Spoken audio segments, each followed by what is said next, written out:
The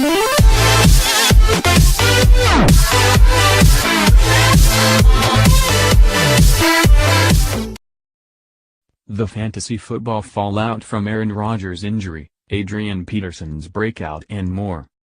Another week, another major injury that knocks out one of the NFL's brightest stars and alters the fantasy landscape. Last Sunday, it was Odell Beckham Jr., plus J.J. Watt, but that's less relevant for fantasy, going out for the season, and this Sunday saw none other than Aaron Rodgers go down. Early in a game against the Vikings, Rodgers broke his collarbone, and he could be out for the rest of the regular season, almost certainly so for the fantasy season. His understudy, Hundley, looked shaky, throwing 3 picks while completing 18 of 33 passes for 157 yards, 1 touchdown and a 39.6 rating, but he has looked good in preseason action and should benefit from a full week's practice as the starter. Even if Hundley is competent, though, which is the most anyone could reasonably ask of him, Rodgers' loss downgrades the entire Packers attack. Think of it as lowering everyone by a tier. If Jordy Nelson was a WR1, he's now a WR2, Davante Adams goes from a WR2 to a WR3, at least until we get a sense of to whom and or to which routes Hundley likes to throw, and a muddled RB situation gets, well, even more muddled. Subscribe to the Fantasy Football Beat on iTunes, Stitcher, Google Play. It's possible that Aaron Jones, who split carries Sunday with Ty Montgomery, could be the one beneficiary, if Green Bay goes to run heavy attack to mask Hundley's presumed deficiencies.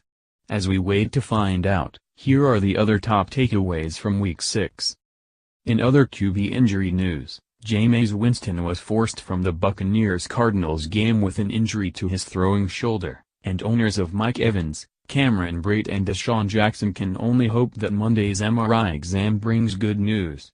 Sure, Ryan Fitzpatrick, he of the uncanny curse, looked good in relief, but we've seen his act before, and the Fitz magic has a way of wearing off all too quickly. In other Bucs Cards news, so, Adrian Peterson, how are you liking the change of scenery?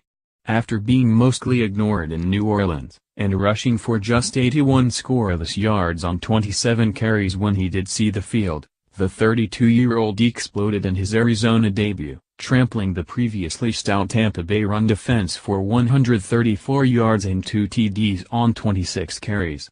It remains to be seen if Peterson can keep this up, but if he's even solid, that will be a game-changer for a Cards offense which was an inefficient, pass-happy attack that had defenses teeing off on a mobile QB Carson Palmer.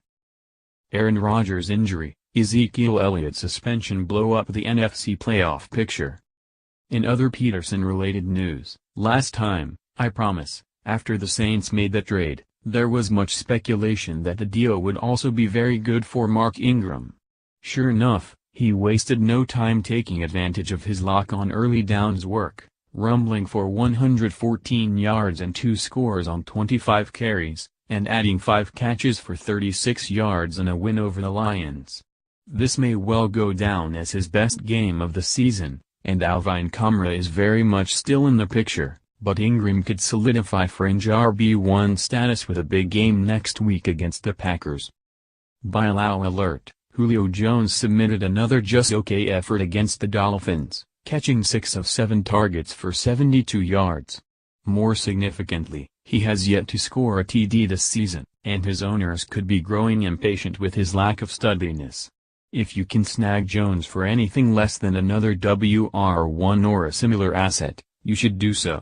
Sure, Jones may be Andre Johnson 2.0, as an athletic marvel who doesn't lack for targets except when his team gets anywhere near the end zone, but he came into this season averaging 0.5 TDs per game. Some end-zone trips, as well as a few huge yardage efforts, are more than likely coming for Jones. A Viking to your liking, Jerick McKinnon's apparent victory Monday in the post-Dalvin Cook RB battle with Latavius Murray was confirmed Sunday. While Murray labored for 28 yards on 15 carries, McKinnon turned 16 carries into 69 yards and a TD, adding another 30 yards and a score on 5 receptions and adding to the enormous regrets of those who spent big free agent cash on Murray.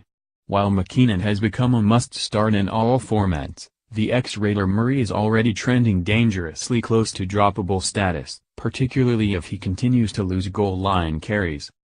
What's up with Washington? We're at the point where the only Redskins receiver you can start with any confidence is Chris Dobson. And he's not even a receiver.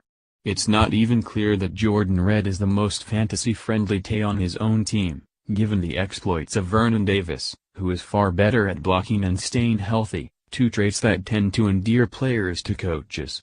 Kirk Cousins' ability to spread the ball around also likely meets with Jay Gruden's approval, but it's been rough for Terrell Pryor and Jamison Crowder, who have 24 catches between them since Week 1. The Kevin Anything is Possible Garnet Award, the Broncos' league-leading run defense had held Melvin Gordon, 54, Ezekiel Elliott, 8, LaShawn McCoy, 21, and Marshawn Lynch, 12, to a combined 95 rushing yards, so naturally Orleans Darkwa went into Denver and gained 117 yards on 21 carries. You know, the same Darkwa who had 21 carries all season, and whose Giants had lost all semblance of a credible passing attack, also the same Darkwa whom I've repeatedly championed on the Fantasy Football Beat podcast, but I digress. He'll still be shackled to a weak offense, but Darkwa looks like the undisputed top RB for New York and should get plenty of work going forward. Possible waiver guys: Orleans Darkwa, Brett Hundley, Donta Foreman, Chris Ivory, Dion Lewis. Read more on the NFL. Adrian Peterson stars in Cardinals debut, the opportunity I've been waiting for. The NFL doesn't know what a catch is and now seems confused about fumbles, too. Colin Kaepernick files grievance accusing NFL teams of colluding against him. The Ryan Fitzpatrick curse claims Jameis Winston as its latest victim. As NFL owners wrestle with national anthem demonstrations, protests continue.